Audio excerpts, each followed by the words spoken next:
पूरी दुनिया में मशहूर 7 लोगों के आखिरी वर्ड क्या थे, यानी मरने से पहले इन लोगों ने क्या कहा, आइए जानते हैं इस वीडियो में। इस लिस्ट में एल्बर्ट आइंस्टीन और अलामा इकबाल जैसे लोगों के भी नाम हैं, तो चलिए वीडियो शुरू करते हैं। Number 1, Diana princess of Wales. 1 जुलाई साल 1961 में डायना प्रिंसेस का जन्म यूनाइटेड किंगडम के सैंड्रिघम नाम के शहर में हुआ था। अगर आप इन्हें नहीं जानते तो आप किंग चार्ल्स को तो जानते ही होंगे। दरअसल डायना प्रिंसेस ने किंग चार्ल्स से ही शादी की थी। हालांकि ये शादी ज्यादा लंबे वक्त तक तो नहीं चल पाई और दोनों ने डाइवोर्स लेने का फैसला किया। लेकिन डायना प्रिंसेस को एक समय में पूरी दुनिया जानती थी, क्योंकि दुनिया के किसी भी कोने में अगर किसी इंसान के साथ बुरा होता था तो उसके खिलाफ वो आवाज जरूर उठाती थी। और सिर्फ इतना ही नहीं, डायना की मुलाकात एक बार एक एड्स के पेशेंट से हुई थी और डायना ने उन्हें गले लगाकर कहा था कि तुम जल्दी ठीक हो जाओगे। और ये पहला वाकया है जब किसी इतनी मशहूर सेलिब्रिटी ने किसी एड्स के पेशेंट को गले लगाया हो। लेकिन 31 अगस्त 1997 में एक एक्सीडेंट के दौरान उनकी मौत हो गई और डॉक्टर बताते हैं कि इस दुनिया को अलविदा कहने से पहले उनके आखिरी अल्फाज थे कि oh my God what happened. हालांकि बहुत से लोग इसे एक हादसा नहीं बल्कि इसे कत्ल की शक्ल भी देने की कोशिश करते हैं, लेकिन हकीकत ये है कि अपनी खूबसूरती और अपनी काबिलियत के दम पर पूरी दुनिया में अपनी पहचान बनाने वाली डायना अब हमारे बीच नहीं है। नंबर 2, अलामा इकबाल। अलामा इकबाल पाकिस्तान की बेहतरीन शायर रह चुके हैं, जिनकी शायरियों को आज भी बड़े प्यार से सुना और सुनाया जाता है। अलामा इकबाल का जन्म 9 नवंबर 1877 सियालकोट पाकिस्तान में हुआ था और शुरुआती पढ़ाई तो इन्होंने लाहौर से पूरी की, लेकिन आगे की पढ़ाई के लिए ये जर्मनी चले गए और वहाँ से इन्होंने PhD पूरी की। और हैरानी की बात तो ये है कि जर्मनी में ये इतना ज्यादा पॉपुलर है कि आज भी इनके नाम की एक सड़क जर्मनी में मौजूद है। हालांकि 21 अप्रैल 1938 को वो इस दुनिया को अलविदा कह गए। और इंटरेस्टिंग बात यह है कि अल्लामा इकबाल को अपनी मौत से पहले ही पता था कि अब वो इस दुनिया से जाने वाले हैं, इसलिए वो अपने दोस्तों के बीच बैठे और अपने सर पर हाथ रखकर या अल्लाह बोला। उसके बाद उनकी डेथ हो गई और उनकी ये आखिरी वर्ड्स भी थे। Number 3, Albert Einstein. आप में से शायद ही कोई इंसान होगा जो अल्बर्ट आइंस्टाइन को नहीं जानता होगा, क्योंकि साइंस की दुनिया में अगर किसी इंसान का दर्जा सबसे ऊपर है तो वो है अल्बर्ट आइंस्टाइन, जिन्होंने अपने आविष्कारों और अपने दिमाग की काबिलियत से लोगों को जिंदगी जीने का नया तरीका सिखाया है। अल्बर्ट आइंस्टाइन का जन्म 14 मार्च 1879 में हुआ था। ये फिजिक्स के एक प्रोफेसर थे और आज आप और हम जिस एनर्जी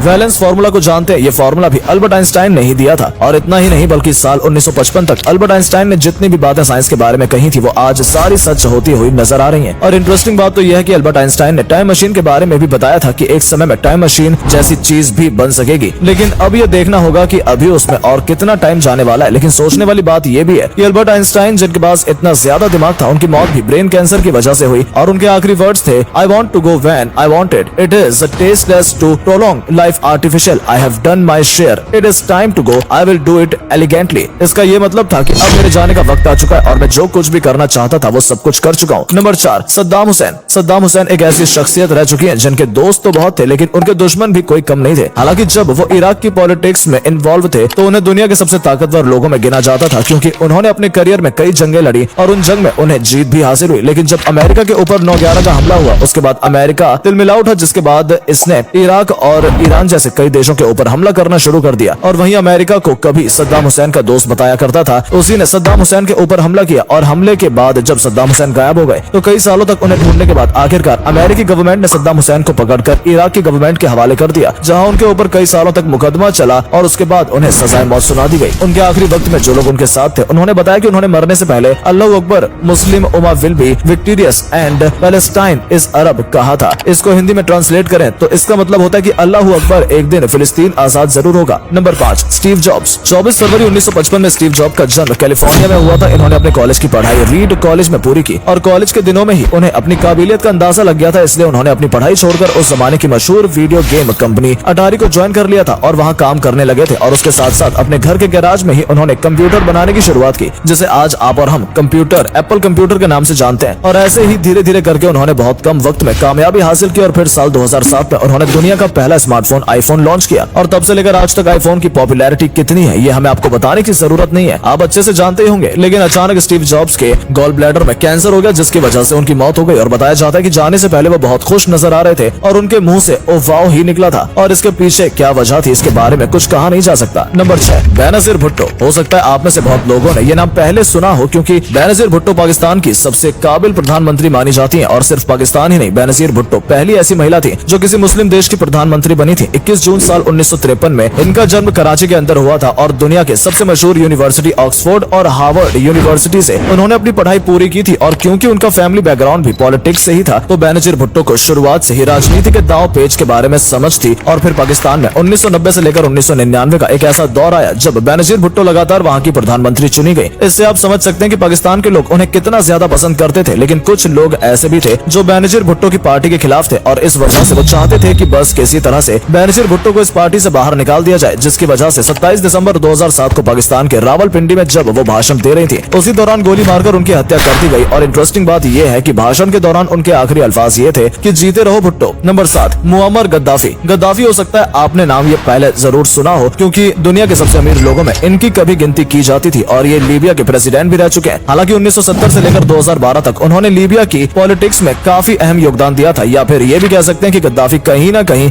लीबिया देश में तानाशाही से सरकार चलाना चाहता था, क्योंकि जब तक वो लीबिया का प्रेसिडेंट था तब तक लीबिया के अंदर कोई इंसान बिना उनकी परमिशन के कुछ भी नहीं कर सकता था। इस वजह से लीबिया की जनता उनसे काफी नाराज थी और इस नाराजगी की सबसे बड़ी वजह ये थी कि जहां लीबिया के लोग भूखे मर रहे थे, उसी समय उनके घर के बाथरूम से लेकर बेडरूम को गोल्ड से तैयार किया जा रहा था और ये बात लोगों को बिल्कुल भी पसंद नहीं आई, जिसकी वजह से लोग इनके खिलाफ हो गए और एक लंबे संघर्ष के बाद लीबिया के लोगों ने 20 अक्टूबर 2011 को गद्दाफी का कत्ल कर दिया। और आपको बता दें कि ये कत्ल लीबिया के किसी एक इंसान ने नहीं बल्कि पूरी भीड़ ने किया था और मरने से पहले उनके आखिरी वर्ड्स यही थे कि आखिर मैंने तुम्हारा क्या बिगाड़ा है। तो दोस्तों, ये थे दुनिया के 7 ऐसे मशहूर लोग जो किसी समय में पूरी दुनिया में मशहूर हुआ करते थे, लेकिन कुछ लोगों को तो कुछ बातें बोलते वक्त ये अंदाजा भी नहीं था कि ये उनके आखिरी अल्फाज भी हो सकते हैं, जिनमें सद्दाम हुसैन और गद्दाफी जैसे लोग भी शामिल हैं। तो अगर दोस्तों आपको वीडियो पसंद आई या वीडियो के जरिए कुछ जानने का मौका मिला हो तो हमारी वीडियो को लाइक करें, और अगर आप इस वीडियो को फेसबुक पर देख रहे हैं तो हमारे फेसबुक पेज को भी जरूर लाइक और फॉलो करें ताकि ऐसी ही वीडियो आप तक पहुंचती रहे। धन्यवाद।